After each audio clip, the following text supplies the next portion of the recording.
Olá, boa noite a todos, sejam bem-vindos mais uma vez à nossa live, aos nossos canais, ao nosso encontro semanal, a oportunidade que Deus nos dá de podermos aqui nos reunir para podermos desfrutar do bendito alimento que Deus nos dá nas páginas da Bíblia Sagrada que vamos aqui estudar.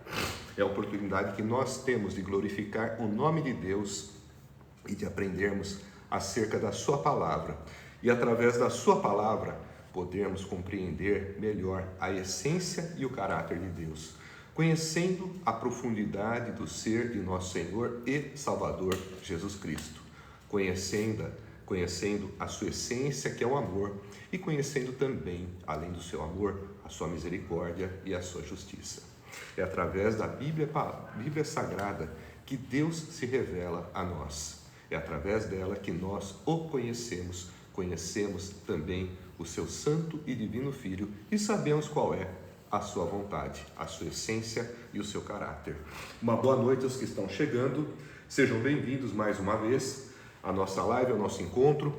Peço para que você que está aqui conosco, deixe a sua curtida, compartilhe essa live e deixe também o seu comentário, porque esta interação que você faz conosco faz com que o algoritmo das redes sociais entendam a relevância dessa mensagem e enviem ela também para outras pessoas. Com isso, você vai estar contribuindo para o cumprimento da ordenança de Cristo que disse: ide por todo mundo e pregai o Evangelho a toda criatura.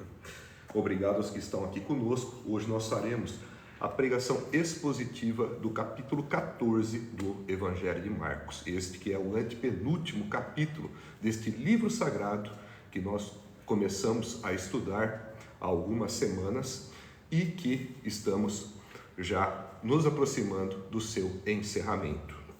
O capítulo de hoje é um capítulo extenso que se inicia com Jesus sendo ungido por Maria em Betânia e que termina com a negação de Pedro à pessoa de Jesus.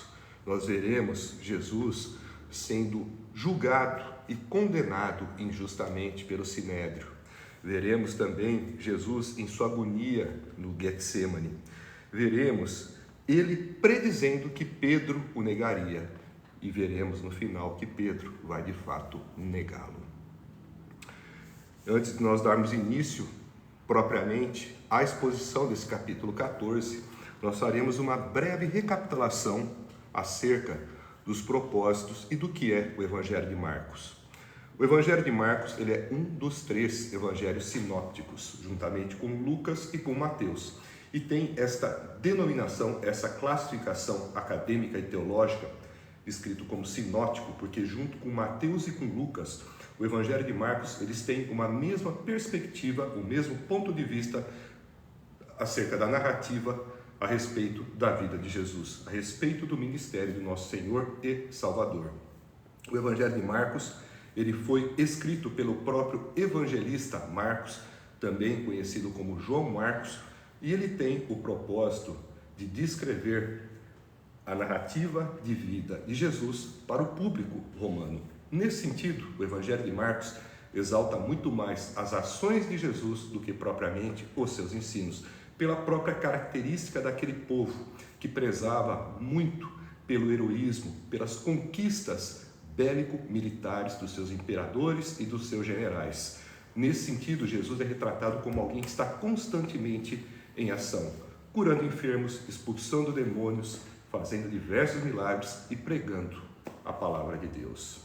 Jesus é colocado como servo, como aquele que está constantemente em ação, servindo, mas também é retratado no final como Senhor dos senhores, como Rei dos reis, como aquele que prevalece sobre a morte, sobre o diabo e sobre o pecado, como aquele que é capaz de vencer inimigos como nenhum imperador e como nenhum general jamais venceu, como aquele que fez fatos muito maiores do que qualquer ser humano e de qualquer herói greco ou romano da mitologia pagã foi capaz de um dia fazer.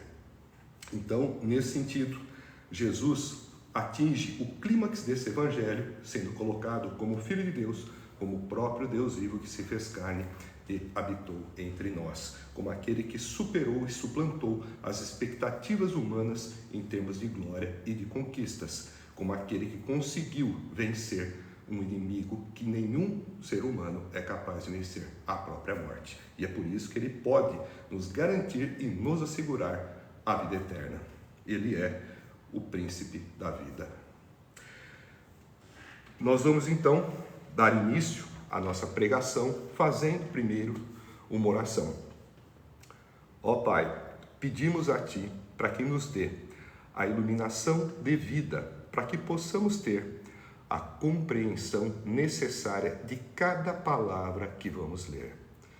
Peço que nos ilumine com o Seu Espírito Santo para nos dar condições de entender aquilo que a Tua palavra quer nos dizer.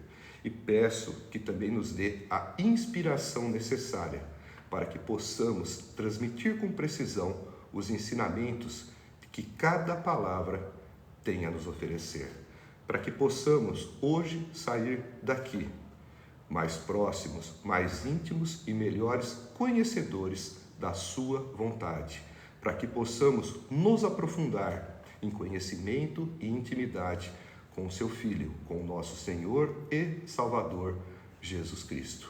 É o que lhe peço, humildemente, em nome de Jesus. Amém. Então, boa noite aos que estão aqui conosco. Daremos início oficial, então, à nossa exposição do capítulo 14 do Evangelho de Marcos. A primeira passagem, ela tem o seguinte título. A Bíblia que eu estou me utilizando é a versão NVI, Nova Versão Internacional, que eu particularmente entendo ser uma versão que apresenta uma linguagem mais simples e mais direta e de mais fácil entendimento, principalmente para aqueles que estão iniciando agora o estudo das Escrituras. Se você tiver com a sua Bíblia na mão, abra, portanto, então, no capítulo 14 do Evangelho de Marcos e vamos acompanhar inicialmente a leitura seguida da exposição e explicação. Jesus é ungido em Betânia. Faltavam apenas 2 dias para a Páscoa e para a festa dos pães sem fermento. Os chefes dos sacerdotes e os mestres da lei estavam procurando um meio de flagrar Jesus em algum erro e matá-lo.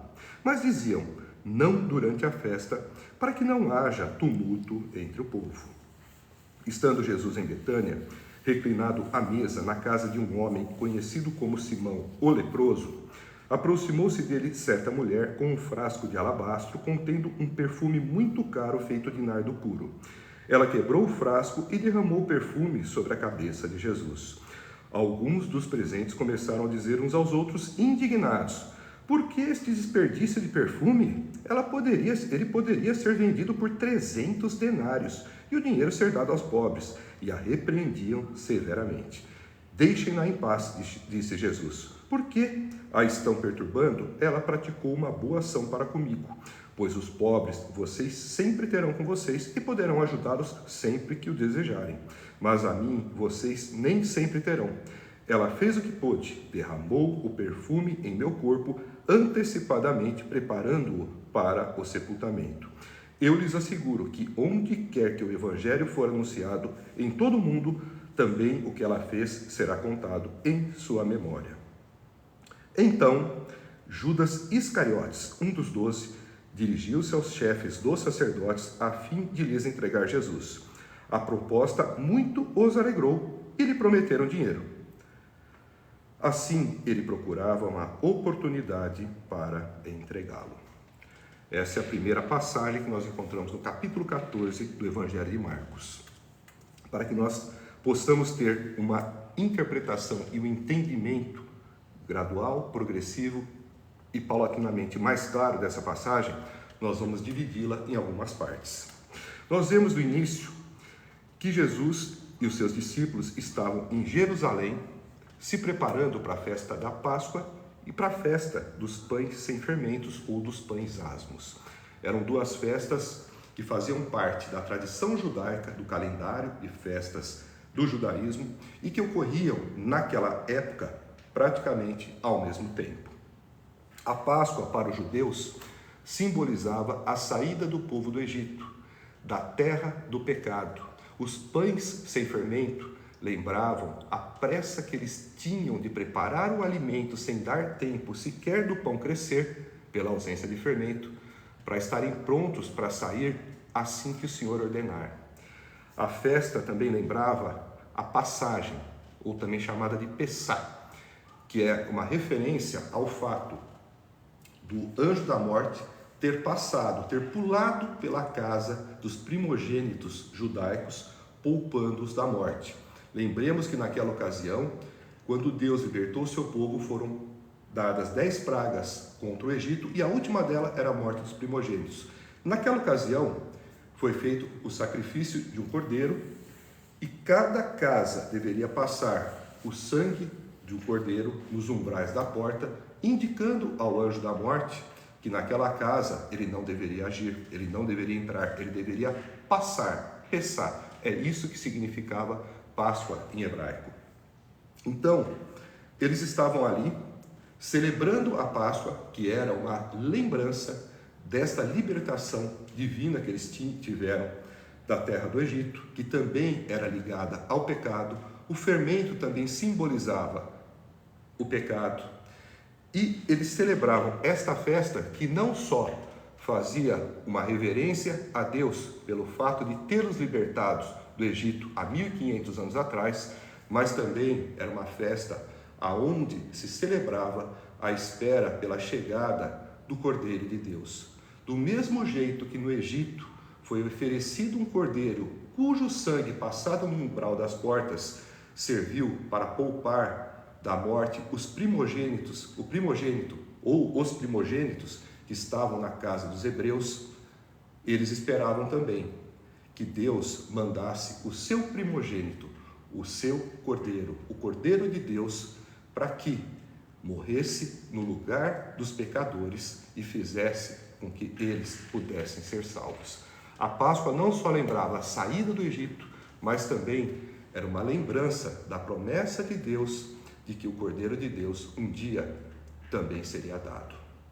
Então, eles estavam, juntamente com Jesus, os discípulos, celebrando a Páscoa, a festa dos pães asmos na cidade de Jerusalém, e os sacerdotes, os mestres da lei, eles estavam procurando um meio de flagrar Jesus em algo ilícito para poder julgá-lo e condená-lo. Eles estavam perseguindo Jesus, achando um pretexto para poder matá-lo. E eles não queriam fazer isso durante a festa, porque a festa era um período em que Jerusalém, que tinha habitualmente 50 mil habitantes, segundo os historiadores, chegava a ter 250 mil pessoas. Então isso ia provocar um grande escândalo, uma grande confusão. Eles não queriam, mas a vontade de Deus era justamente que o Cordeiro de Deus, que o Cordeiro Pascal, morresse na Páscoa. E nós vamos ver mais para frente que houve providências para que isso viesse a acontecer, como, por exemplo, a traição de Judas. O fato é que eles não queriam que Jesus fosse morto na Páscoa para que não houvesse confusão, mas havia o desejo divino que ele morresse na Páscoa, porque ele era o Cordeiro Pascal e também porque na Páscoa haveria muitas pessoas para testemunharem a sua ressurreição e para conhecerem também a história daquele homem, daquele Galileu que havia nascido em manjedoura, que era o Filho de Deus e que veio para morrer por nós numa cruz e para depois ressuscitar. A Páscoa não era por acaso. O fato é que na sequência, Jesus, já estando na cidade de Betânia, que era uma cidade que ficava nos arredores de Jerusalém, uma espécie de cidade dormitório, aonde residiam Lázaro, Marta e Maria, amigos de Jesus, o Lázaro a quem Jesus havia ressuscitado. Lá estava Jesus, nessa cidade, e ele estava na casa de um homem conhecido como Simão, o leproso. E interessante o fato de que este homem, conhecido ou alcunhado como leproso, não era mais leproso. Afinal de contas, se fosse leproso, ele não poderia estar no convívio público. A lei judaica, preocupada com questões de ordem sanitária, não permitiria o convívio desse homem. O fato é que, mesmo já curado, não sabemos se curado ou não por Jesus, ele permanecia ainda com a alcunha, com o estigma de leproso. O fato que Jesus estava na casa desse homem e uma mulher se aproximou dele, trazendo um frasco de alabastro contendo um perfume muito caro feito de nardo. Ela quebra esse frasco e derrama o perfume sobre a cabeça de Jesus. Ela unge Jesus com esse caro perfume.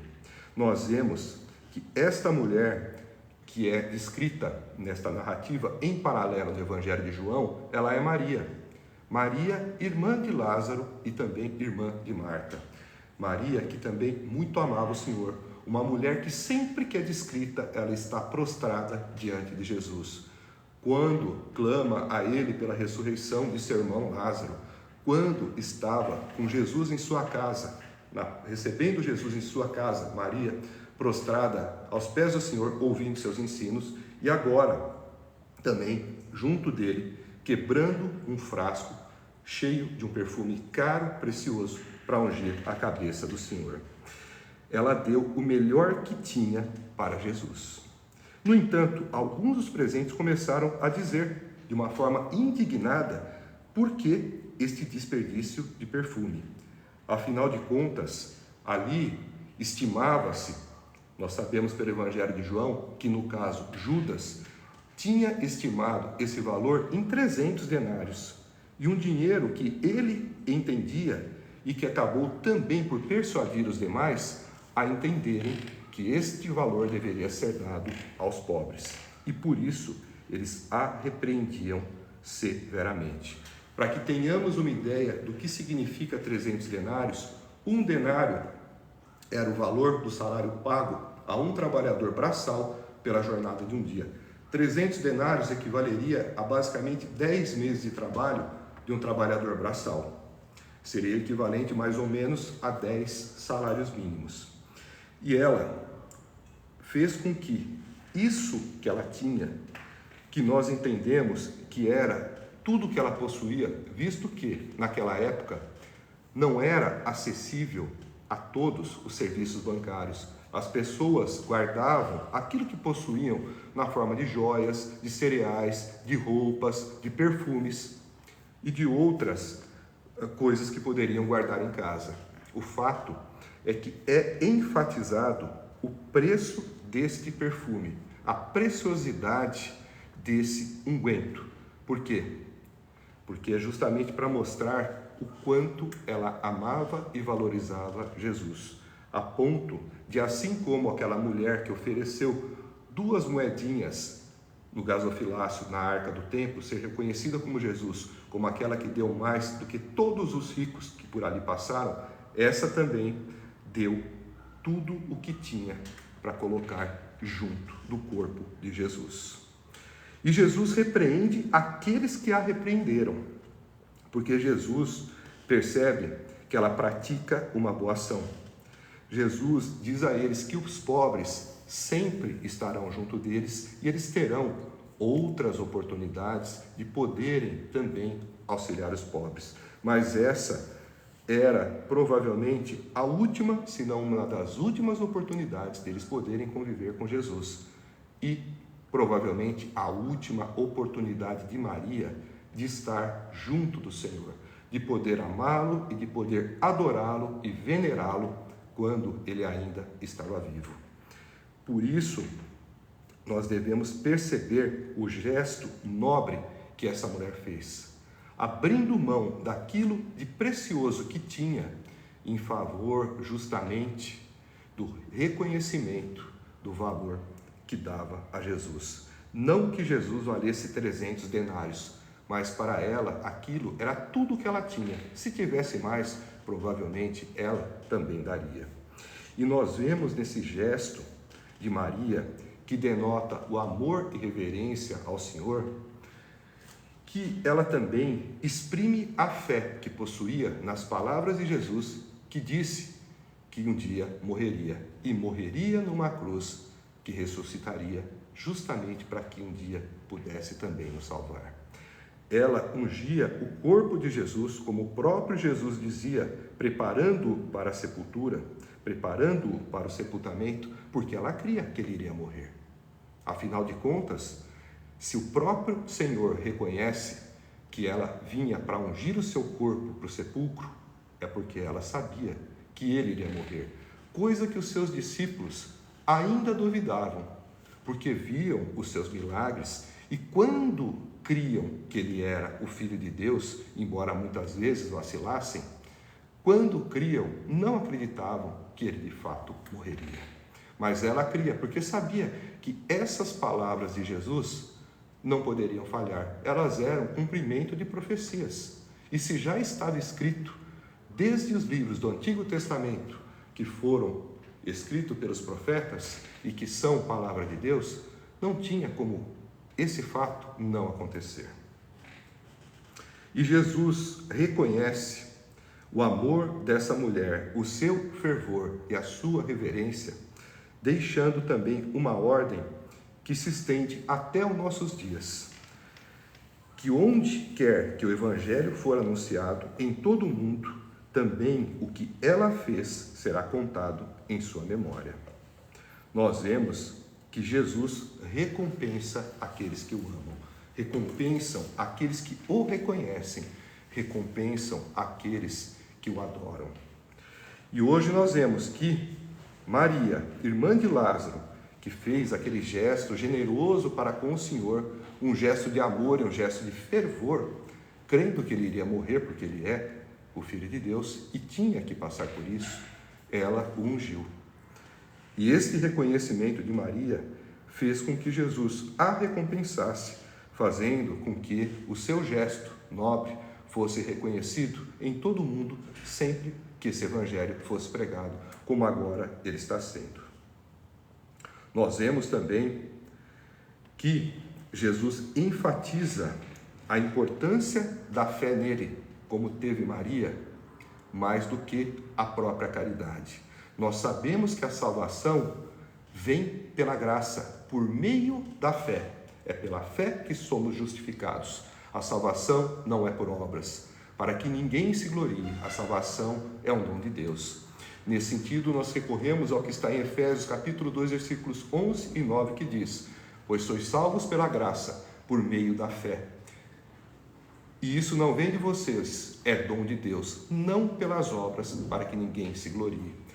A fé sem obras é morta. As obras dão testemunho de uma fé verdadeira. A caridade é uma boa obra, que isoladamente não traz a salvação, mas dá evidência para aquele que a pratica com regularidade, que ele possivelmente é um indivíduo salvo, porque faz aquilo que agrada a Deus, faz aquilo que agrada a Cristo.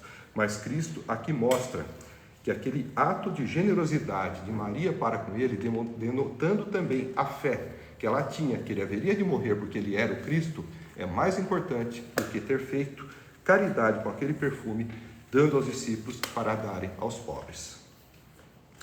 E na sequência nós vemos que Judas Iscariotes, um dos 12, se dirige aos chefes dos sacerdotes a fim de lhes entregar Jesus. A proposta muito os alegrou e eles prometeram dinheiro. Assim, ele procurava uma oportunidade para entregá-lo. Nós vemos que Judas, em relatos paralelos que nós encontramos, por exemplo, no Evangelho de João, é descrito como ladrão. Ele é descrito como aquele que cuidava da bolsa de ofertas do grupo apostólico e que tirava esporadicamente valores indevidos de dentro da bolsa para o seu uso próprio. Isso mostra que Judas era um indivíduo avarento, ganancioso, que tinha o dinheiro como Senhor e que tinha o dinheiro à frente do Senhor. Para Judas, o dinheiro era mais importante do que Jesus. Nós vemos um contraste nessa passagem de uma mulher que deu um frasco de perfume de 300 denários para ungir o Senhor para o sepulcro, e nós vemos de um outro lado um homem que entrega Jesus por 30 moedas de prata. Nós vemos que Judas, ele provavelmente havia se indignado e mais do que isso, ele havia se frustrado com a perspectiva de Jesus, que havia anunciado que era o Messias e que tinha feito com que os discípulos achassem que ele viria na condição de um libertador político-militar como o novo Davi, agora, estando de fato sendo encaminhado e se encaminhando para a cruz, para a sua morte vicária, substitutiva em nosso lugar, Judas viu ali um momento de poder ganhar com a sua morte, já que não pôde lucrar com a sua vida. Judas tinha a expectativa de, por ser discípulo, quem sabe um dia Jesus, tornando-se rei dos judeus, ele como um dos 12, pudesse ser também um ministro de Estado. Mas ele via que isso não iria acontecer. Ele percebeu que Jesus caminhava de fato para os seus últimos momentos, para as suas últimas horas, para a sua agonia e para a sua crucificação. E isso fez com que ele perdesse o interesse pelo ministério, pelo evangelho, e quisesse ali angariar os últimos centios às custas de Jesus, querendo entregá-lo aos sacerdotes em troca de dinheiro antes que ele viesse a morrer e essa oportunidade deixasse também ali de existir. Nós vemos em Judas um homem ingrato, um homem avarento, um homem ganancioso, um homem que não reconheceu a oportunidade que teve de estar ali naquele grupo apostólico escolhido por Cristo para formarem os 12, mas preferiu ali entregar o seu Senhor por 30 moedas de prata. Sabemos que também esses fatos são profecias bíblicas anunciadas desde o Antigo Testamento e que estavam ali por se cumprir. Não entraremos aqui no mérito da questão se Judas foi predestinado ou não a isso, mas o fato é que, se havia uma profecia dizendo que tais coisas aconteciam sem necessariamente enunciar o nome de Judas, já era do conhecimento de Deus, assim como era do conhecimento de Jesus, que ele haveria de ser traído. O fato é que a soberania divina que anteviu a ocorrência desses fatos não anula a responsabilidade humana na escolha de tais atitudes. Cristo haveria de ser traído. Se não fosse por Judas, seria por outro, porque as profecias teriam que se cumprir. O Filho do Homem, o Messias, teria que ser traído, teria que ser entregue para poder ser morto. E isso está a caminho de se cumprir. Infelizmente foi por Judas, mas se não fosse por Judas, seria por outro. Nós vamos agora para a passagem seguinte, que tem como título A Ceia do Senhor. Última reflexão que eu deixo é para que nós sempre nos perguntemos o que é que ocupa o primeiro lugar em nossas vidas. Porque na vida de Judas não era Deus, não era Cristo, não era Jesus que ocupava o primeiro lugar. Mas o primeiro lugar, o trono do coração de Judas, estava ocupado pelo dinheiro. E nós vemos o fim de Judas. Aqueles que conhecem os capítulos seguintes dessa história sabem como ela termina, e o final de Judas não é um final feliz. Vamos para a próxima passagem, que tem como título A Ceia do Senhor. No primeiro dia da festa dos pães sem fermento, quando se costumava sacrificar o cordeiro pascal, os discípulos de Jesus lhe perguntaram: aonde queres que vamos e te preparemos a refeição da Páscoa? Então ele enviou 2 de seus discípulos, dizendo-lhes: entrem na cidade e um homem carregando um pote de água virá ao encontro de vocês. Sigam-no e digam ao dono da casa em que ele entrar: o mestre pergunta: onde é o meu salão de hóspedes, no qual poderei comer a Páscoa com meus discípulos? Ele lhes mostrará uma ampla sala no andar superior, mobiliada e pronta. Façam ali os preparativos para nós. Os discípulos se retiraram, entraram na cidade e encontraram tudo como Jesus lhes tinha dito, e prepararam a Páscoa.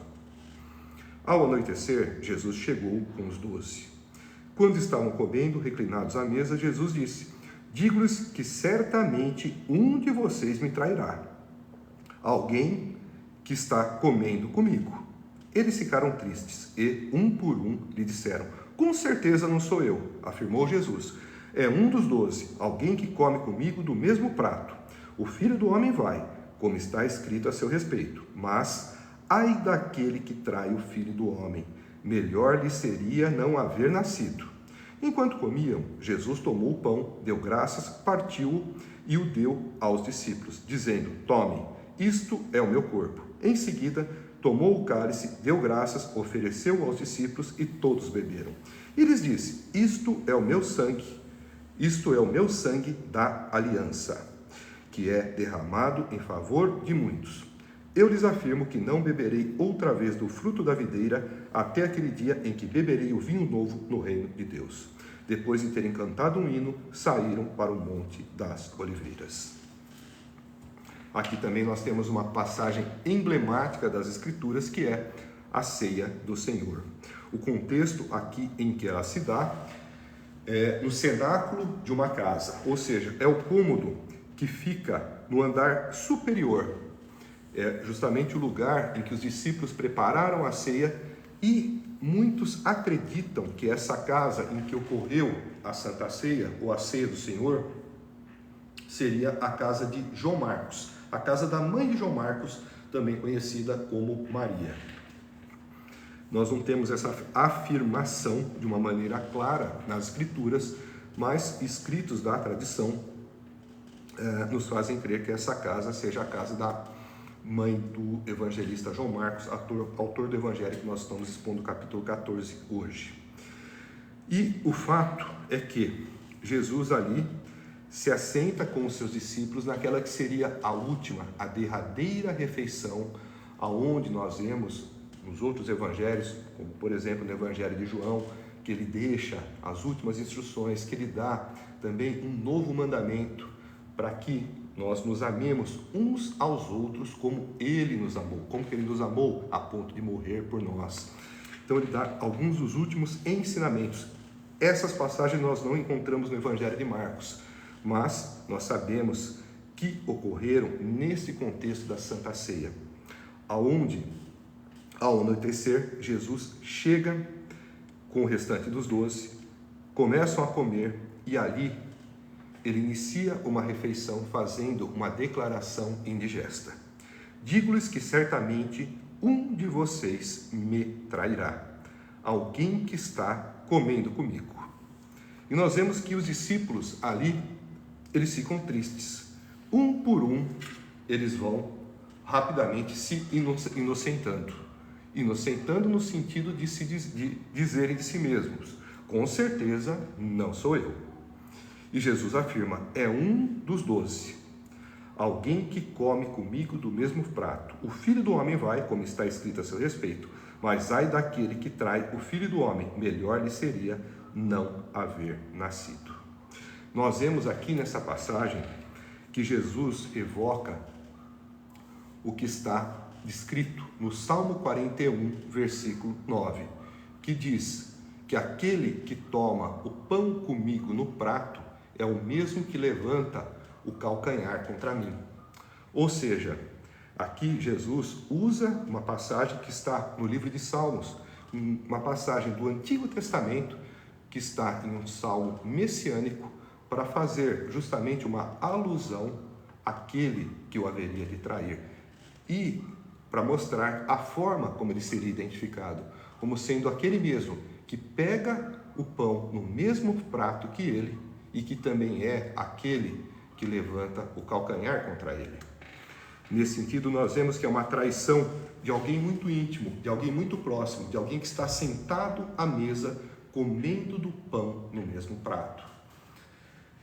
E nós vemos que o próprio Jesus enfatiza que este fato, a sua traição, é cumprimento das Escrituras. Portanto, era para que seus discípulos não ficassem impressionados ou surpresos com tal declaração de que ele seria traído, porque se eles conhecessem de fato as Escrituras em profundidade, eles viriam que tudo isso que estava acontecendo, que o próprio Jesus já havia anunciado, já havia sido predito pelos profetas do Antigo Testamento. Estava tudo acontecendo conforme os planos da divina providência, conforme tudo aquilo que na eternidade foi estabelecido pelo conselho da Santíssima Trindade. E enquanto comiam, Jesus tomou o pão, deu graças, partiu e deu aos discípulos, dizendo: tomem isto, é o meu corpo. Essa passagem também é importante nós fazermos um comentário, porque aqui nós estamos na ceia do Senhor. Nesta ceia, Jesus está ali reunido com seus discípulos. Lembremos que eles estão comemorando a Páscoa. Antes que perguntem: mas a Páscoa nós não comemoramos morte e ressurreição de Cristo, que nem havia morrido? É a Páscoa judaica. Nós que somos cristãos, na verdade, nós não celebramos a Páscoa. O que Cristo fez foi a celebração da última Páscoa judaica e da primeira ceia cristã. Na verdade, a Páscoa, que é uma festa judaica, ela foi substituída pela ceia. Existe ainda alguns cristãos que mantiveram o costume de celebrar a Páscoa, mas essa Páscoa que hoje é celebrada não tem nada a ver com a Páscoa dos tempos de Jesus. E é uma Páscoa recheada de elementos pagãos, coelhos, ovos de Páscoa. Já fizemos um vídeo a esse respeito, que nada tem a ver de sacralidade. É uma festa pagã, é uma festa profana, aonde tentaram associar elementos ligados à fertilidade da cultura pagã, como ovos e coelhos, com uma suposta ressurreição de Cristo. Mistura de sagrado com o profano.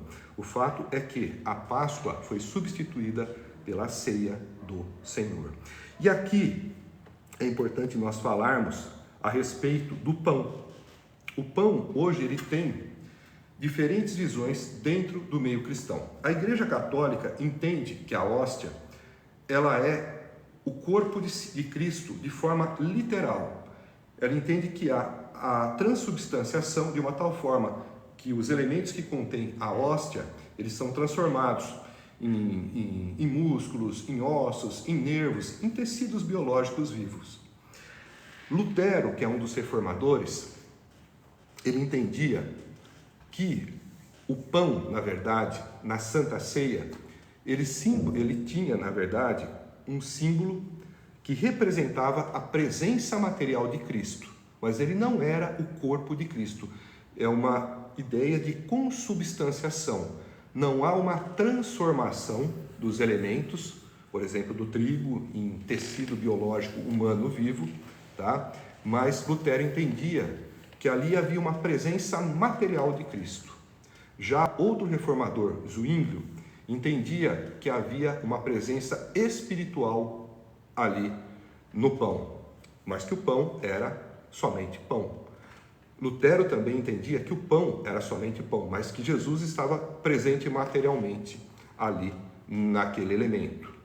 Então a visão da Igreja Católica da transubstanciação, a de Lutero da consubstanciação, de Jesus está presente materialmente, mas não é uma transformação da matéria, a de Zwinglio, que entende que Jesus está presente espiritualmente, e a de Calvino, que entende que aquilo é somente um símbolo, algo que deve ser feito em lembrança à morte e ressurreição de Cristo e uma oportunidade para anunciar a sua volta, a sua vinda, uma oportunidade para reforçar a fé da igreja na volta do Senhor. E na sequência, nós vemos que Jesus tomou o cálice, deu graças, ofereceu aos discípulos e todos beberam. E lhes disse: isso é o meu sangue da aliança. Em algumas versões está como da nova aliança, que é derramado em favor de muitos. Isso também é um outro símbolo, tá? É para ser lembrado do sangue que foi derramado e não necessariamente que o vinho seja algo que se transforma em sangue. Mas o fato que aqui nos chama atenção nesse versículo é que ele foi derramado em favor de muitos e não de todos. Isso também nos mostra que a salvação não é universal e que a salvação não é para todos. Nós temos em outras passagens, como por exemplo em João 3,16, porque Deus amou o mundo de tal maneira que deu seu Filho unigênito, Jesus Cristo, para que todo aquele que nele crê, não pereça, mas tenha a vida eterna. Nós temos também no Evangelho de João uma passagem que diz que todo aquele que Cristo deu o direito para todo aquele que o receber, a saber, o que nele crer, de ser feito filho de Deus. Então nós nos tornamos filhos de Deus e passamos a ser indivíduos salvos quando nós cremos no Filho de Deus. Cremos como Senhor e Salvador. Não é crer que ele existiu. Não é uma crença no Jesus histórico, mas é uma crença no Jesus bíblico, que é o Filho de Deus e o próprio Deus vivo que se fez carne e habitou entre nós, e que por isso tem poder para perdoar os nossos pecados quando nos arrependemos, para nos justificar e nos deixar aptos para sermos salvos. É Ele quem nos dá a vida eterna e tem autoridade para isso, porque Ele é Deus e tem poder para dar a vida eterna, porque tem poder também para perdoar pecados e nos deixar justificados. Então, nós vemos aqui que Jesus fala a respeito do vinho, do sangue, do vinho como um símbolo do seu sangue, o símbolo da nova aliança, da aliança em que somos salvos pela graça, e que ele volta na sequência, voltando a falar do vinho, ele diz: não beberei outra vez do fruto da videira, que é o próprio vinho, até aquele dia em que beberei o vinho novo no reino de Deus. Essa passagem também, alguns comentaristas bíblicos, alguns intérpretes, alguns exegetas, eles se atentam ao fato de que aqui Jesus faz um anúncio daquele dia em que beberá um vinho novo no reino de Deus, dando a entender que o reino de Deus está por vir. Mas quando nós olhamos capítulos atrás, nós nos lembramos das palavras de Cristo dizendo: arrependei-vos, porque é chegado o reino de Deus. Para que não haja aqui uma contradição ou um conflito, é importante que nós entendamos que quando Jesus anuncia a chegada do reino de Deus, é o reino de Deus ainda incompleto. É o reino de Deus surgindo em um mundo onde ainda há o pecado. E este reino que ele anuncia, onde naquele dia ele beberá o vinho novo, é o reino de Deus na sua plenitude, onde não haverá mais pecado, aonde não haverá mais morte, nem tristeza, nem pranto, nem dor, como está no Apocalipse de João. É o reino de Deus em sua plenitude. A situação que hoje nós ainda não vivemos, nós não conhecemos, porque mesmo que nós vivamos em comunhão com Cristo, nós estamos ainda convivendo com o mundo em pecado. Lá não haverá mais pecado, mas hoje, estando ainda na condição de encarnados, estando ainda imersos em um mundo em que jaz o maligno, nós ainda somos inclinados ao pecado. Nós ainda não deixamos de ser pecadores, pois todos nós somos pecadores. E nós só sairemos dessa condição quando Cristo voltar e nos levar, e o reino de Deus, em sua plenitude, se consumar. Então, não há contradição. O que há é uma menção ao reino de Deus em sua plenitude, que aí então será quando Cristo voltará a beber o fruto da videira. Então, nós vemos que a Santa Ceia, ou a Ceia do Senhor, foi aqui celebrada e foi também a última celebração de Páscoa.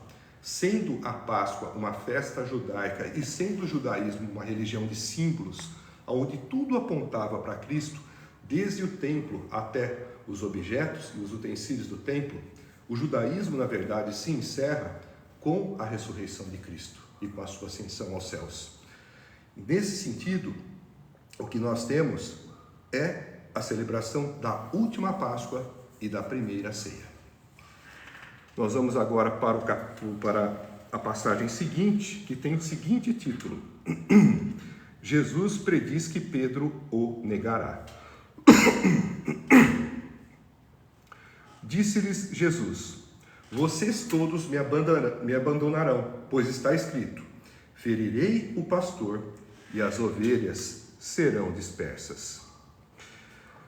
Mas depois de ressuscitar, irei adiante de vocês para a Galileia. Pedro declarou: ainda que todos te abandonem, eu não te abandonarei. Respondeu Jesus: asseguro-lhe que ainda hoje, esta noite, antes que 2 vezes cante o galo, 3 vezes você me negará.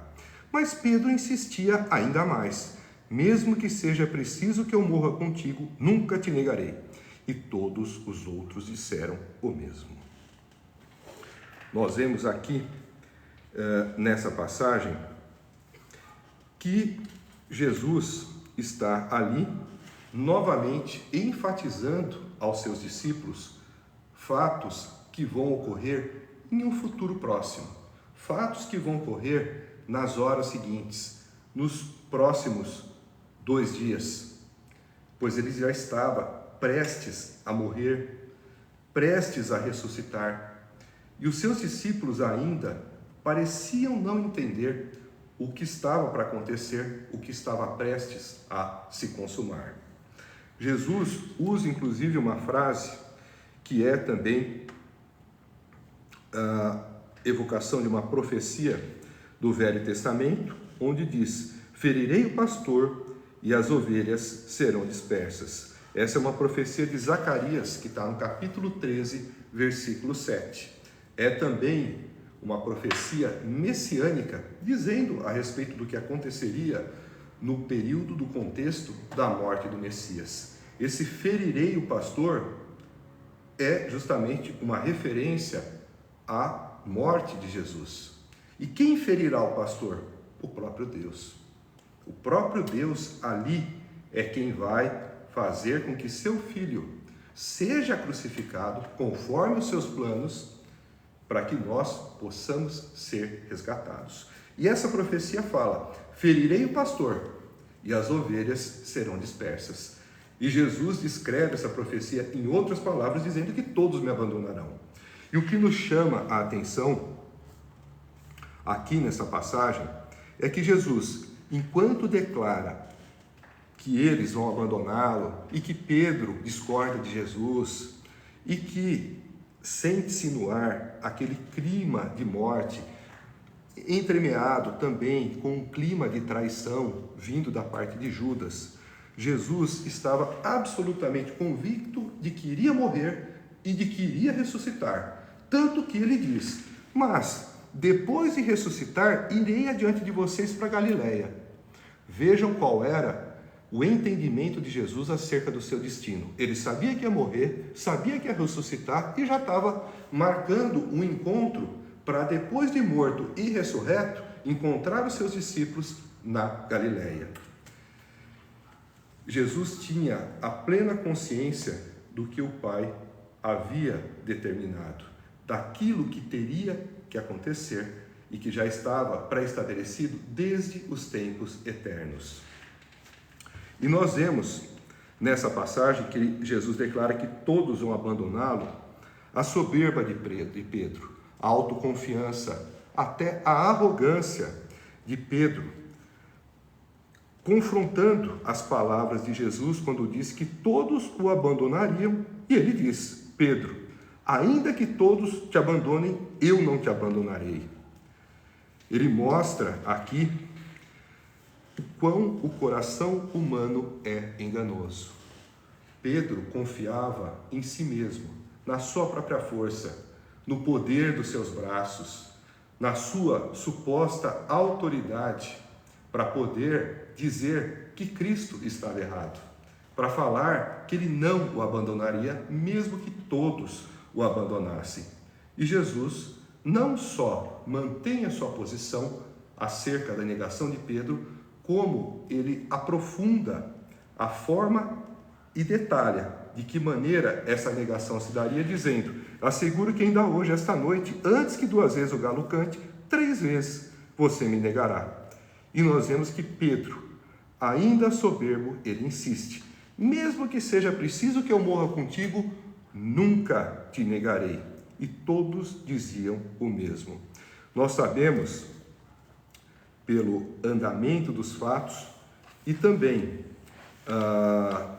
com relação aos relatos que estão nos outros evangelhos, que todos se dispersam no momento em que Jesus é preso, e depois, Nós vemos que Pedro começa a acompanhar de longe, vemos que João acaba ficando mais próximo de Jesus e é quem fica, o único que fica ao pé da cruz, no ato da crucificação, inclusive quando foi que Jesus comissionou João para que tomasse conta de Maria, dizendo para Maria: mulher, esse é teu filho, e filho, esta é tua mãe. Então ali, o único que acompanha Jesus ao pé da cruz é João, no momento final, nos momentos derradeiros ali da crucificação de Jesus. Nós vemos que muitas vezes somos propensos a nos colocar em uma condição em contradição à palavra de Deus. Vemos que muitas vezes nós não acreditamos naquilo que as Escrituras nos falam e procuramos fazer conforme a nossa vontade. A história nos mostra, pela própria Escritura, que sempre que alguém costuma fazer aquilo que não é da vontade de Deus, ou aquilo que não foi declarado por Deus, acaba por tropeçar, por se entristecer e por se arrepender. Nós vamos ver o que vai, de fato, acontecer com Pedro. E nós vemos que as profecias que Cristo nos dá, todas elas se cumpriram. E ainda tem profecias para se cumprir quando falamos a respeito da sua volta, da sua segunda vinda. Tudo que ele anunciou antes de morrer, ressuscitar e ascender aos céus, se realizou. Da mesma forma como foi descrito.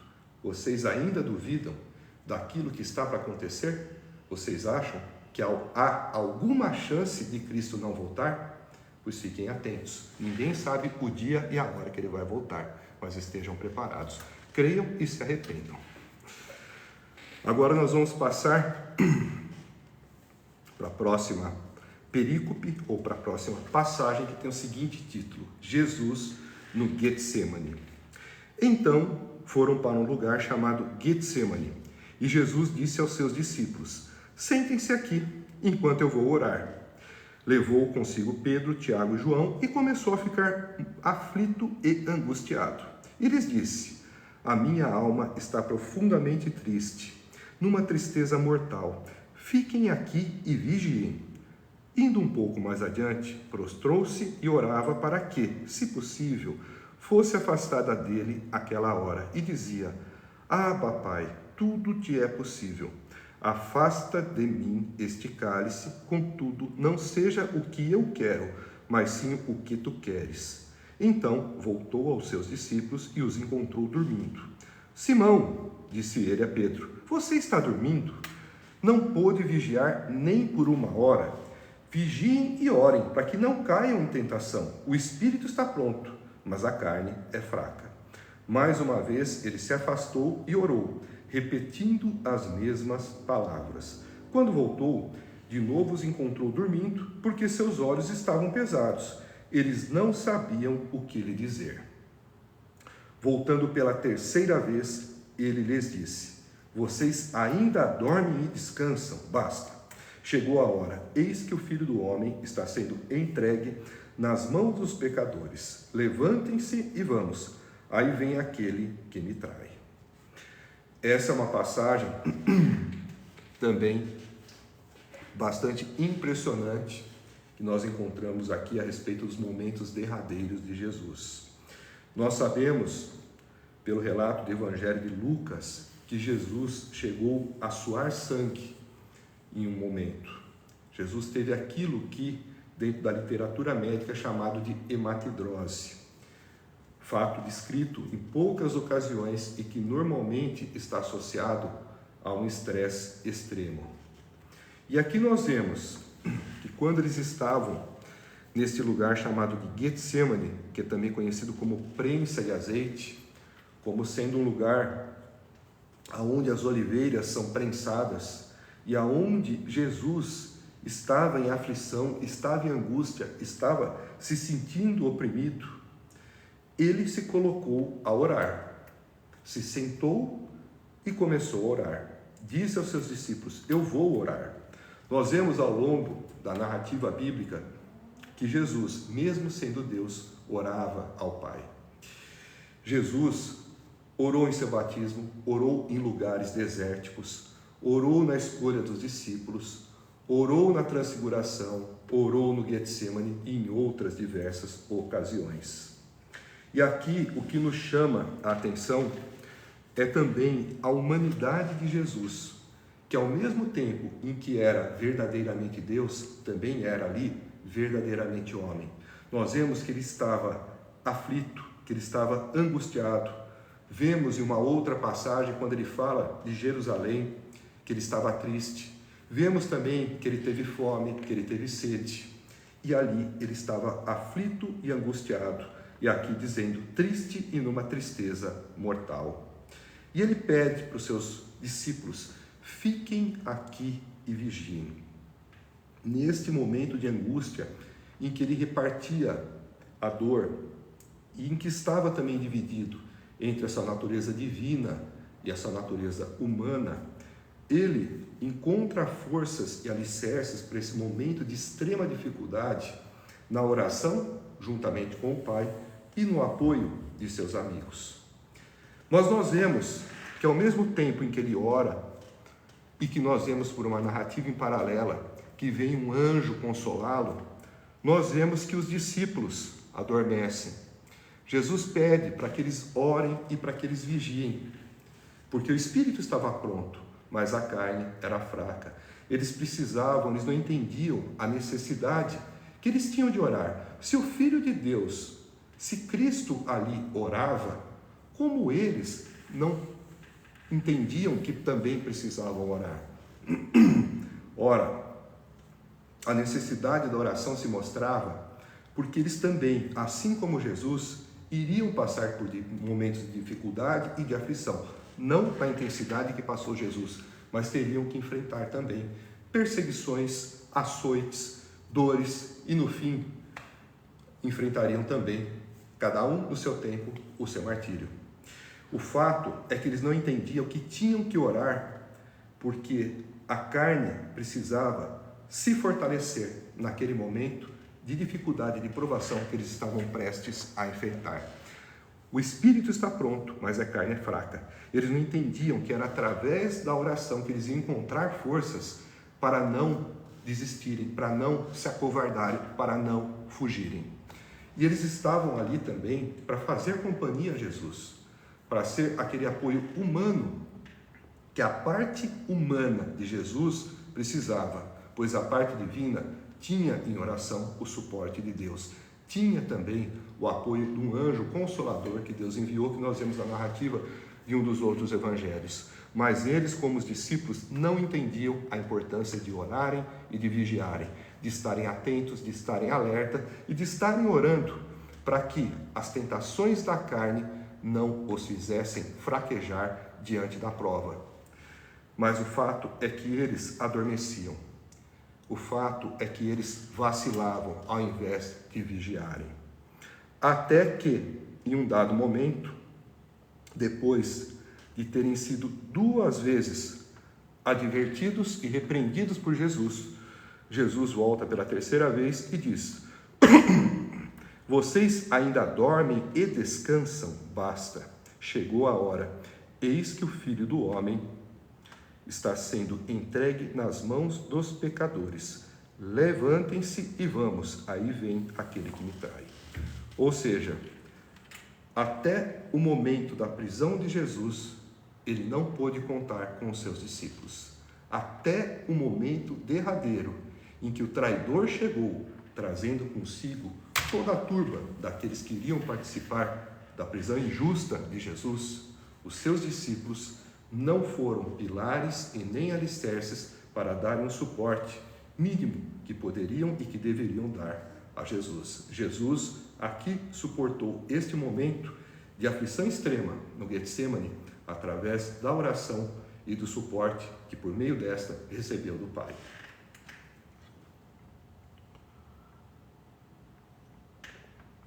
E aqui eu pergunto, quantas e quantas vezes, em momentos de dificuldade, em que o espírito está pronto, mas a carne não, nós nos esquecemos ou nós nos esquivamos de orar?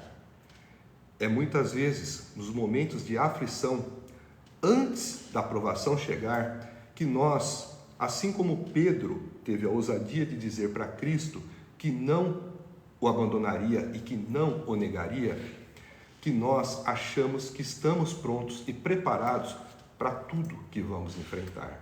O espírito muitas vezes está pronto, mas a carne é fraca. Quando chega a provação, é possível que nós nos acovardemos, é possível que nós recuemos, é possível que sintamos medo. É por isso que precisamos estar em oração, para que a carne tenha a mesma força que tem o espírito, ainda que isso não seja literalmente possível, mas para que a carne tenha condições de acompanhar a vontade do espírito. Se Cristo disse no momento de aflição para eles orarem e ele mesmo orou, quem somos nós diante da aflição para não nos colocarmos em oração? Portanto, a Bíblia nos ensina e nos exorta a orarmos constantemente, mas principalmente quando você estiver se preparando para uma provação, o conselho é que você se coloque em oração. A próxima passagem tem o seguinte título: Jesus é preso. Enquanto ele ainda falava, apareceu Judas, um dos 12. Com ele estava uma multidão armada de espadas e varas, enviada pelos chefes dos sacerdotes, mestres da lei e líderes religiosos. O traidor havia combinado um sinal com eles: aquele a quem eu saudar com um beijo é ele. Prendam-no e levem-no em segurança. Dirigindo-se imediatamente a Jesus, Judas disse: Mestre, e o beijou. Os homens agarraram Jesus e o prenderam. Então, um dos que estavam por perto puxou a espada e feriu o servo do sumo sacerdote, decepando-lhe a orelha. Disse Jesus: Estou eu chefiando alguma rebelião para que vocês venham me prender com espadas e varas? Todos os dias eu estive com vocês ensinando no templo e vocês não me prenderam. Mas as escrituras precisam ser cumpridas. Então todos o abandonaram e fugiram. Um jovem, vestindo apenas um lençol de linho, estava seguindo Jesus quando tentaram prendê-lo. Ele fugiu nu, deixando o lençol para trás. Essa passagem também é muito conhecida nas Escrituras e nos traz também profundos ensinamentos.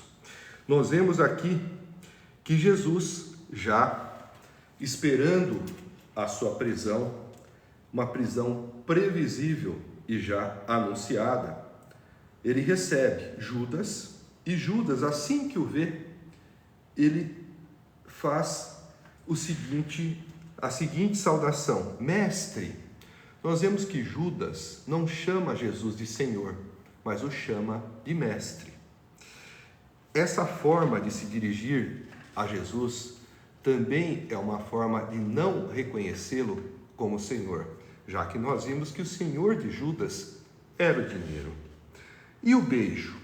O beijo era uma saudação comum entre os orientais, entre os povos ali do Oriente. O beijo que nós vemos aqui descrito, na primeira citação, quando Judas diz: aquele a quem eu saudar com um beijo, e o beijo que nós vemos na sequência, quando Judas disse mestre e o beijou, nos originais em grego, eles mostram uma distinção. O primeiro é uma simples referência a beijo. E o beijo em si, quando Judas beija Jesus, é um verbo que é usado para mostrar um beijo longo.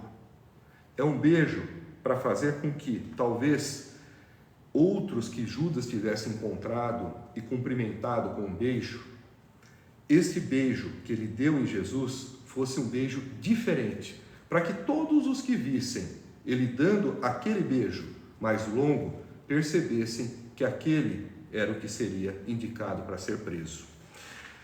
Então o beijo era uma saudação entre os orientais, e o fato de nós percebermos essa distinção entre dizer que vai beijar e a forma como beijou, é justamente através do original em grego que nós podemos perceber essa distinção, e que provavelmente tinha o intuito de mostrar Se tivessem outras pessoas que fossem cumprimentadas com beijo, que aquele beijo dado em Jesus era um beijo diferente, porque aquele homem era um homem diferente, era o homem que de fato eles procuravam ali para prender. E nós vemos logo na sequência que um dos que estavam por perto de Jesus, puxou a espada e feriu o servo do sumo sacerdote, decepando-lhe a orelha. Aqui, na narrativa de Marcos, nós não temos mais detalhes, mais informações, mas nós sabemos pelo Evangelho de João, no relato em paralelo, que quem tomou esta atitude impulsiva foi Pedro.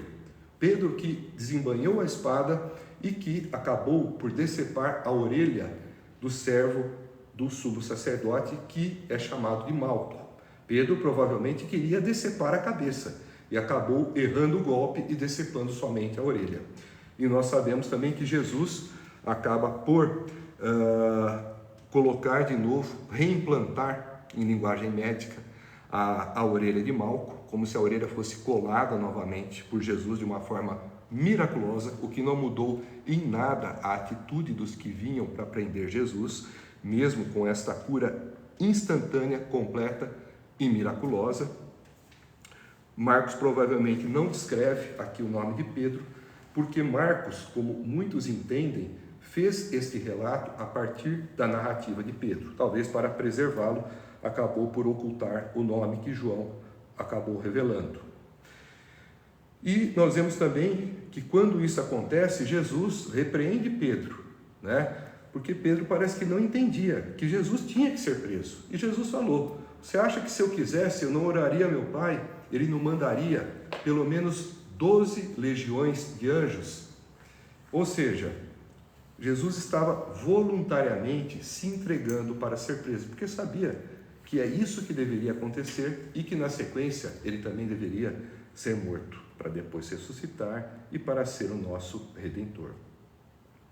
E Jesus diz para aqueles que vêm prendê-lo: estou eu chefiando alguma rebelião para que vocês venham me prender com espadas e varas?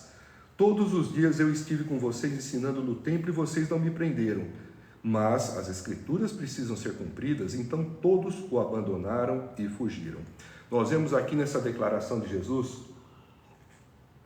em que ele questiona o fato deles virem prendê-lo com espadas e varas, sendo que ele nunca andou armado, sendo que ele sempre estava à vista de todos no templo, ensinando, ou seja, mostrando publicamente os seus ensinos e a sua fé e dando para nós o exemplo de que a fé cristã é uma fé pública, uma fé que nós devemos proclamar e profetizar aonde nós estivermos. Ele estava no templo, que era um lugar de alta concentração demográfica, um lugar de alta circulação, um lugar aonde muitas pessoas ouviriam a sua mensagem. Então Jesus aqui não só confronta os que estavam ali para prendê-lo, mas também nos dá um exemplo claro de que nós, como cristãos, devemos ter uma fé pública, uma fé que não fica restrita ao nosso interior, ao nosso íntimo, ao nosso coração, à nossa casa, à nossa família, aos nossos amigos, à nossa igreja, mas deve ser colocada em público para todos ouvirem e conhecerem a mensagem da salvação. E Jesus diz: mas isso tudo é para que as Escrituras se cumpram. As Escrituras precisam ser cumpridas. As Escrituras que diziam a respeito da sua morte, a respeito da sua prisão e da sua morte. Nós vemos boa parte dessas profecias em Isaías 53, né? Onde nós vemos, logo adiante nós vamos ver uma outra citação que fala de um trecho específico em que ele é levado como uma ovelha em silêncio, mas em Isaías 53 nós encontramos uma descrição bastante verossímil, feita 750 anos antes daquilo que estava prestes a acontecer com Jesus nesses últimos e derradeiros momentos em que ele seria preso e morto, crucificado. E por fim nós vemos nessa passagem um versículo bastante interessante e curioso. Um jovem, vestindo apenas um lençol de linho, estava seguindo Jesus. Quando tentaram prendê-lo, ele fugiu nu, deixando o lençol para trás. alguns encontram dificuldades de entender o significado real dessa passagem. É como se fosse algo colocado de uma maneira anexa, até mesmo aleatória, mas não sabemos que as Escrituras são a palavra inerrante de Deus. O fato é que alguns comentaristas bíblicos entendem que esse jovem poderia ser o próprio João Marcos, ou Marcos, o autor desse evangelho. Era alguém que teria presenciado esse ato da prisão de Jesus e que se autodescreve sem se autodenominar, sem se declarar através dessa breve passagem. Mas o que nós podemos enxergar além do relato em si? O que um jovem vestido com lençol de linho pode significar? Ele pode mostrar muito bem alguém que não tem um compromisso firme com Jesus. Alguém que está curioso para ver Jesus, mas que não está firmemente comprometido, amarrado, compromissado com ele. Um lençol nos lembra algo sem amarradura, algo que cai muito facilmente, algo que de fato ficou para trás assim que foi puxado e assim que o jovem fugiu.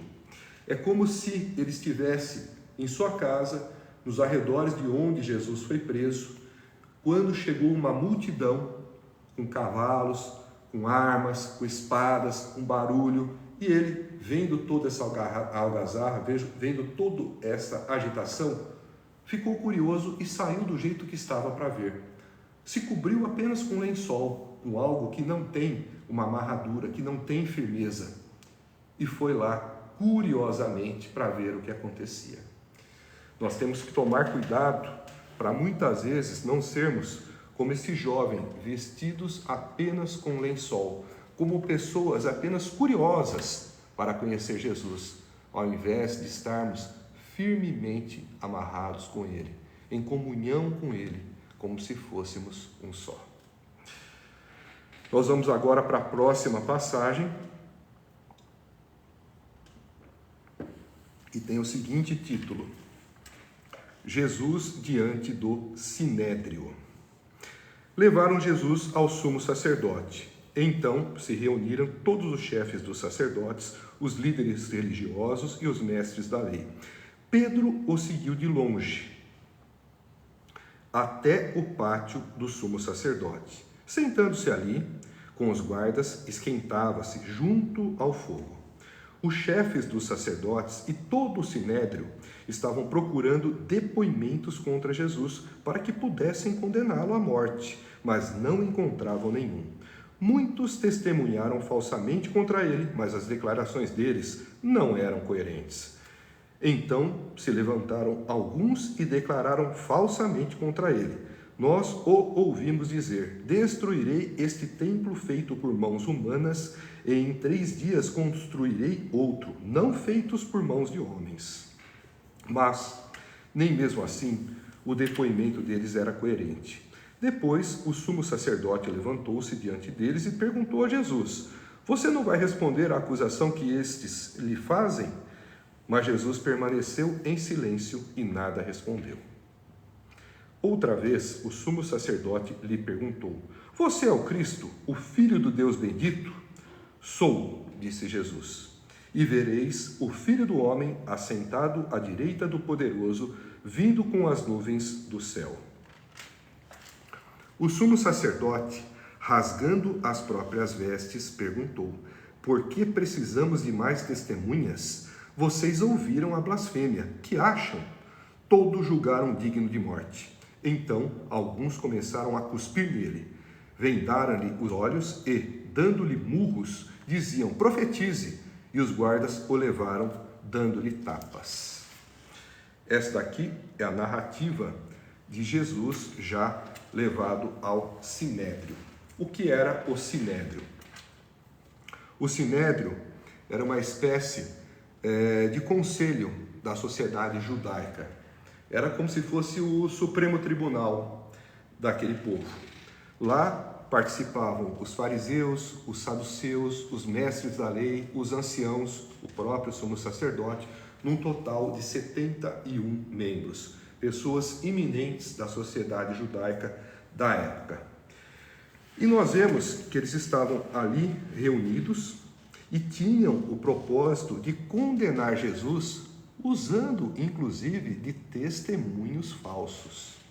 Nós vemos que as pessoas que compunham o Sinédrio eram pessoas que, em teoria, estavam envolvidas com a religião judaica. Eram pessoas conhecedoras da lei de Moisés, dos escritos proféticos históricos do Antigo Testamento, pessoas que tinham a responsabilidade e a obrigação de zelar pelo cumprimento das Escrituras e de transmitir o conhecimento sagrado das mesmas às gerações vindouras. Eram aqueles que sabiam que matar é pecado. Eram aqueles que ensinavam que dar falso testemunho também é pecado, mas eram os mesmos que procuravam pessoas para dar depoimentos falsos e para testemunharem falsamente contra Jesus. E nós vemos que as testemunhas que ali se apresentavam, elas não eram coerentes entre elas. Elas acabavam por falar, por declarar palavras que anulavam umas às outras e que se contradiziam.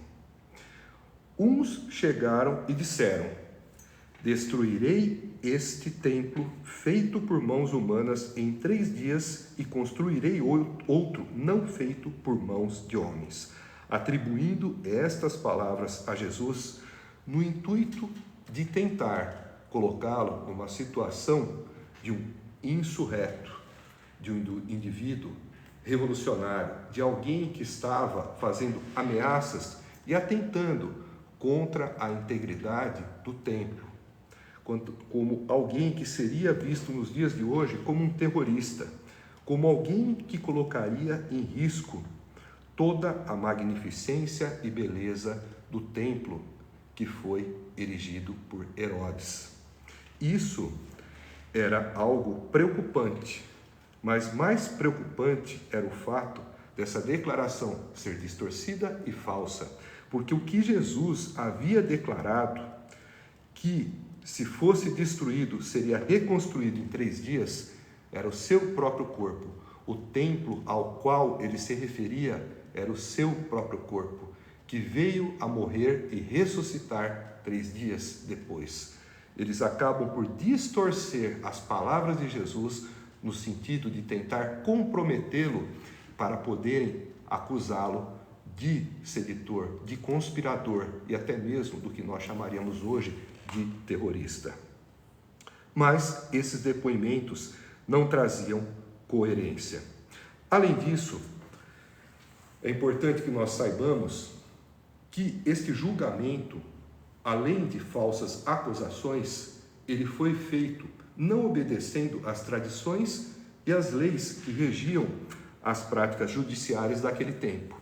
Por exemplo, além das falsas testemunhas, além das falsas acusações, eles não costumavam fazer o sinédrio funcionar durante a noite, o que era o que estava ocorrendo. Jesus havia sido preso à noite e levado para o sinédrio no período noturno, e também não costumava haver julgamento em período de festas, e eles estavam justamente no período da Páscoa. Então tudo isso foi quebrado, todos esses protocolos foram desfeitos com o propósito de acusar, condenar e matar Jesus, tudo injustamente. Um julgamento feito às avessas, um julgamento com uma série de desvios do ponto de vista moral e do ponto de vista legal. O fato é que em um dado momento nós vemos que, depois de todas as acusações que foram feitas e que foram incoerentes, o sumo sacerdote toma a palavra, se aproxima de Jesus e vai para a pergunta decisiva. Primeiro ele pergunta, depois de todas essas acusações, se ele não ia responder a nenhuma das acusações que lhe faziam, a nenhuma, se ele não iria se defender daquilo que lhe acusavam, como a questão de derrubar o templo e depois reconstruir em 3 dias, além de outras que nem aqui são relatadas. Mas nós vemos que Jesus permanece em silêncio e nada responde. Também para cumprir a profecia que está em Isaías 53:7, que de uma maneira geral diz que ele seria como uma ovelha em silêncio, levada para o abatedouro pelos seus tosqueadores. Jesus fica em silêncio. Também ali para que houvesse cumprimento de profecias acerca do itinerário da sua morte, já descritas no Antigo Testamento, especificamente aqui por Isaías. E até que o sumo sacerdote vai e faz a pergunta derradeira e cabal: você é o Cristo, o Filho do Deus bendito? E Jesus, de uma maneira categórica e afirmativa, responde: sou, disse Jesus. E vereis o Filho do Homem assentado à direita do Poderoso, vindo com as nuvens do céu. Aqui, Jesus não só afirma a sua verdadeira identidade como o Messias, mas quando ele faz uma referência a sou, respondendo dessa maneira, ele remonta aos tempos de Moisés na sarça ardente, diante da epifania de Deus. Quando Deus se manifesta a Moisés em uma sarça, em um espinheiro, que se queimava, mas não se consumia, Deus se apresenta: eu sou o que sou. Essa referência de Jesus dizendo sou, remete justamente ao episódio da sarça, mostrando que Jesus é aquele mesmo Deus. E na sequência, Jesus não só confirma a sua identidade divina, como ele também faz já uma declaração profética acerca da sua segunda vinda, dizendo: e vereis o Filho do Homem assentado à direita do Poderoso, vindo com as nuvens dos céus. Aqui ele enfatiza, primeiro, a sua soberania e autoridade de quem se assenta à direita do Pai e de quem também, em tempos vindouros, virá sobre as nuvens do céu. Isso nos lembra também a declaração dos anjos que aparecem aos discípulos quando Jesus ascende aos céus, dizendo que da mesma forma como ele foi levado, ele também virá com as nuvens ou nas nuvens. Então Jesus não só se declara para o sumo sacerdote como sendo de fato o Messias, o Filho de Deus, o esperado, o aguardado, como também aquele que se assenta à direita do Poderoso, à direita do Pai, e aquele que voltará em uma segunda vez nas nuvens, quando aí então ele virá em poder e glória. Diante disso, nós vemos que o sumo sacerdote, em protesto, em sinal de luto, de desolação, ele rasga as próprias vestes. Esse ato do sumo sacerdote é um ato pecaminoso, porque em Levítico 21:10 há uma proibição para que o sacerdote, com relação ao sumo sacerdote, dizendo para que ele não rasgue as próprias vestes, para que ele não rasgue as próprias roupas. Só para que nós entendamos o porquê desta proibição de rasgar as roupas, tá? É porque a vestimenta do sumo sacerdote era algo santo, algo sagrado. E mais do que isso, o ato de rasgar as roupas era algo relativamente comum naqueles tempos entre o povo de Deus e entre os orientais. Ele simbolizava um ato de tristeza, um ato de desolação. Era comum eles jejuarem, passarem também cinza sobre o cabelo e rasgarem as vestes. Quem conhece as Escrituras já deve ter se deparado inúmeras vezes com essa situação. Diversos personagens tiveram essa atitude de rasgar as vestes e de passar cinzas. Então, este ato para o sumo sacerdote era proibido. Aquele que já havia feito uma série de conspirações contra Jesus, tramando pela sua morte, levantando falsos testemunhos, era o mesmo que agora aqui, depois de dizer que ele estava blasfemando, ele rasga as vestes, quando na verdade Jesus não estava blasfemando, Jesus estava dizendo a verdade. Jesus não blasfemou, Jesus não pecou, Jesus não era digno de morte. Quem pecou mais uma vez foi o sumo sacerdote, rasgando as próprias vestes e acusando injustamente Jesus de blasfêmia. O fato é que logo na sequência, Jesus começa a ser humilhado, começam a cuspir nele, eles dão murros, eles quase o espancam e o lincham ali mesmo, como que executando a sentença de morte dentro do próprio Sinédrio. O fato é que o Sinédrio, ele não tinha autoridade para executar ninguém à morte. Ele poderia proferir uma sentença no sentido de aconselhar uma execução, mas como a Palestina, a Terra Santa, estava sob dominação dos romanos, essa sentença, para ser executada, precisava passar pelo crivo romano, e isso ainda iria acontecer.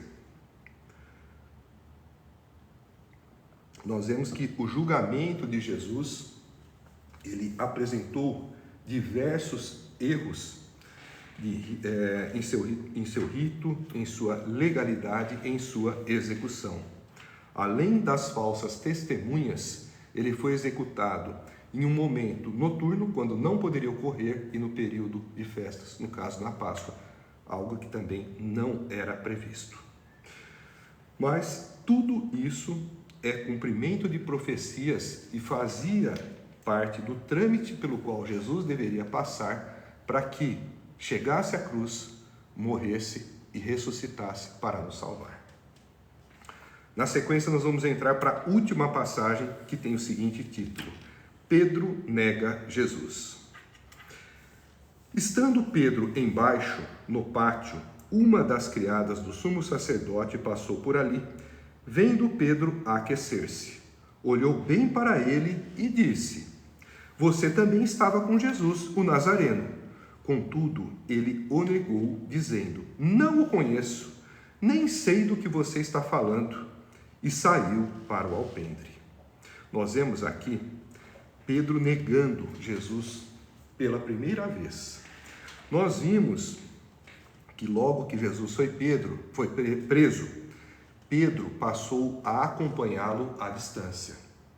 Pedro já estava o abandonando, como Jesus disse que iria acontecer, que todos o abandonariam. Pedro ali já estava à distância. Agora nós vemos que Jesus estava dentro do Sinédrio e Pedro do lado de fora. Na primeira vez em que ele foi confrontado e que foi acusado de ser um dos deles, você também estava com Jesus Nazareno, ele nega enfaticamente: não o conheço, nem sei do que você está falando. E saiu do alpendre, e sai. Primeira negativa de Pedro.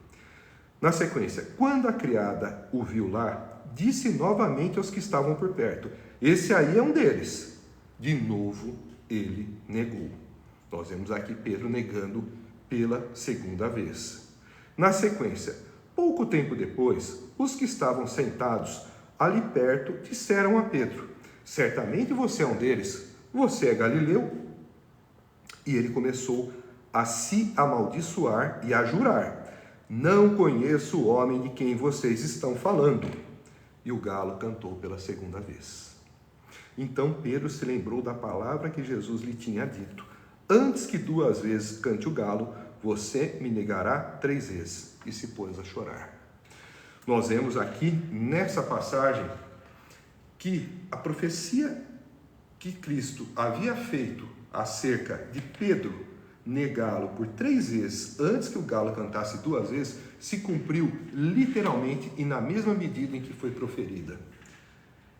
Isso mostra que as palavras de Cristo são infalíveis. Por isso eu enfatizo o cuidado e a cautela e a atenção e a vigília que nós devemos ter com a sua segunda vinda, porque ele vai voltar. Ele vai voltar. Embora não saibamos o dia nem a hora, nós sabemos que ele vai voltar. E fiquem atentos, porque a sua volta é breve. Ele já está às portas. E quando ele chegar, a porta da graça vai se fechar. Mas o fato é que Pedro aqui entende o significado e a profundidade das palavras proféticas de Cristo que se cumpriram à risca. Antes que o galo cantasse 2 vezes, 3 vezes, Pedro negou a Cristo. E nós vemos aqui que nesse momento Pedro se pôs a chorar. Pedro começou a exprimir aqui um arrependimento sincero que viria mais tarde a se consumar quando Jesus ressuscitasse e se reencontrasse com Pedro. Pedro foi perdoado, Pedro foi restaurado, Pedro foi restituído e Pedro virou um dos pilares da igreja primitiva. O fato é que, diferentemente de Judas, que nós vamos ver mais adiante, Pedro se arrependeu, mas Judas teve remorso. Judas se entristeceu de trair Jesus, nós vamos ver isso adiante. Mas, diferente de Pedro, Judas não procurou Jesus para se retratar, para pedir perdão, para reconhecer o erro. Judas cometeu suicídio. Judas devolveu o dinheiro, mas Judas não se arrependeu. Judas morreu em remorso. Judas não foi perdoado. Judas não teve arrependimento. O arrependimento que Pedro teve. Um comentarista, Hernandes Dias Lopes, disse que Pedro e Judas diferem no seguinte: os dois beberam veneno, mas Pedro vomitou esse veneno e Judas não. O fato é que nós vemos aqui Pedro experimentando o gosto amargo de duvidar da palavra de Deus. Pedro, aquele mesmo que disse que não abandonaria a Cristo, mesmo que todos abandonassem, que não negaria a Cristo, mesmo que tivesse que morrer com ele. Pedro o abandona e o nega por 3 vezes. Isso faz com que nós, de fato, paremos e refletimos. Paramos para refletir. Será que se estivéssemos no lugar de Pedro, nós estaríamos prontos para dizer que conhecemos a Cristo? Quantas vezes muitos de nós que nos declaramos cristãos, quando estamos em um ambiente hostil, fingimos que não conhecemos a Cristo? Quantas vezes, sem perceber ou até de uma maneira cínica, nós agimos como Pedros? Pensem nisso, porque mesmo que nós enganemos a multidão, o Senhor conhece o nosso coração. Portanto, a atitude de Pedro, ela é didática, ela é pedagógica, ela é instrutiva. Não é uma mera narrativa para servir de pano de fundo para o que mais tarde vai acontecer. Não é simplesmente um fato jogado no meio de tantas passagens e perícopes ao longo das Escrituras. É um fato atual nos dias de hoje.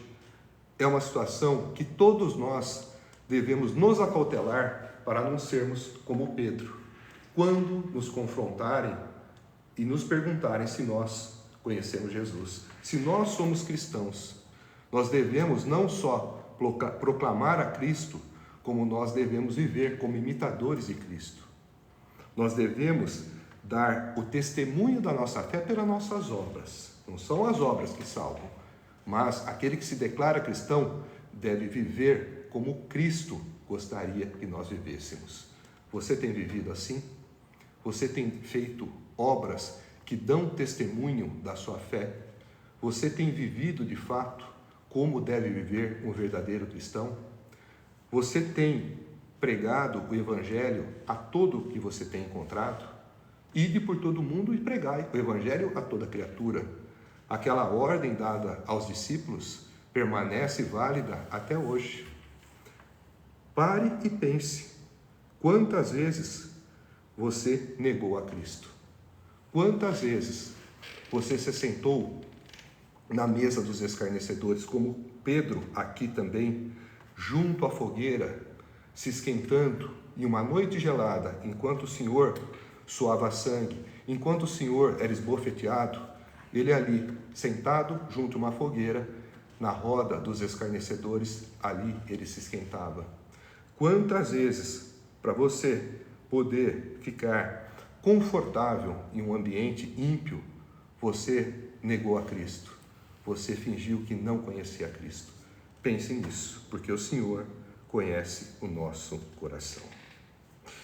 Eu agradeço a cada um de vocês que estiveram aqui conosco nessa noite, nesses momentos em que nós podemos nos deliciar com a palavra de Deus, com o pão da vida, que é o próprio Evangelho.